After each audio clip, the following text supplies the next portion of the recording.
మత్తయి సువార్త 15వ అధ్యాయము 19వ వచనము. దురాలోచనలు, నరహత్యలు, వ్యభిచారములు, వేశ్యాగమనములు, దొంగతనములు, అబద్ధ సాక్ష్యములు, దైవదూషణలు హృదయములో నుండియే వచ్చును.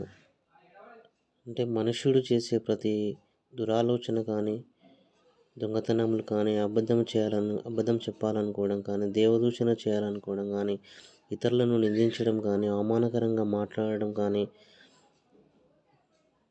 ఇలాంటివన్నీ కూడా హృదయంలో నుండే వస్తాయని దేవుడు చెప్తున్నాడు. సామెతలు 15:22 వచనంలో, నీ హృదయములో నుండి జీవధారలు బయలుదేరును కాబట్టి అన్నిటికంటే ముఖ్యంగా నీ హృదయమును భద్రముగా కాపాడుకొనుము అని ఉంది.